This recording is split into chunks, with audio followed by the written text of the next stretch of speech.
अगर आंखें खोलोगे तो पाओगे कि कुछ तो ऐसा है जो तुम सभी गलत कर रहे हो, जो तुम सभी समझ ही नहीं रहे हो, जो तुम्हारे धर्म गुरु भी नहीं समझ पा रहे हैं।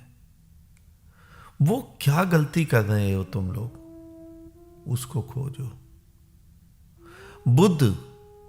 बुद्ध ने वो खोज ली होती है गलती।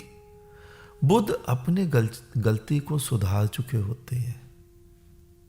तुम वही गलती किए जा रहे हो आंखें बंद करके, और तुम उसे श्रद्धा कहते हो। सुखी नहीं हुए तुम।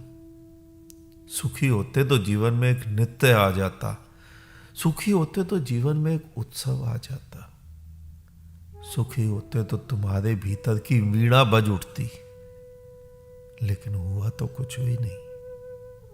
और तुम जो भी धर्म के नाम पर करे जा रहे हो या कराए जा रहे हो दूसरे के द्वारा,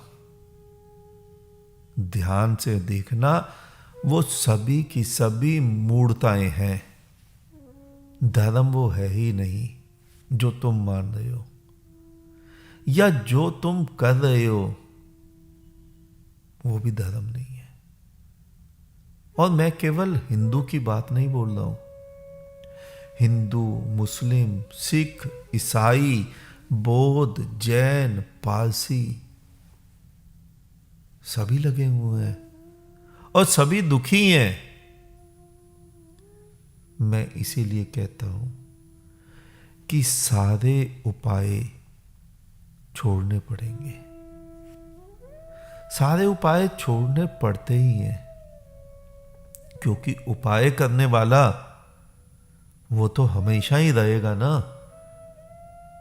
उपाय छोड़ दो, उपाय करने वाले को भी छोड़ दो, फिर तुम उसी कण कण में रसे बसे परमात्मा का ही हिस्सा हो जाते हो, और फिर तुम स्वयं ही परमात्मा ही हो जाते हो। और परमात्मा तुम ही तो सच्चिदानंद कहते हो। सत्य चित आनंद, वो सत्य है, यानी हमेशा है। कभी भी वो झूठ नहीं होता, कभी भी वो मिटता नहीं है। उसी का हिस्सा होते ही तुम भी सत्य हो जाते हो। चित चिदानंद सर्वज्ञ, कण कण में व्याप्त आनंद, वो एक संगीत है, वो एक उत्सव है। उसका हिस्सा होते ही तुम्हारे भी भीतर संगीत बजने लगता है, और तुम उसे चाहे उत्सव कहो, चाहे संगीत कहो, चाहे ब्रह्मनाद कहो, फिर तुम बैठकर चाहे आराम कर रहे हो, चाहे कॉफी पी रहे हो, लेकिन तुम्हारे भीतर तो एक नृत्य चल रहा है।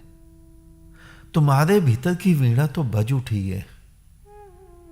तुम तो आनंद में हो। बस इसी अवस्था का नाम धार्मिक है।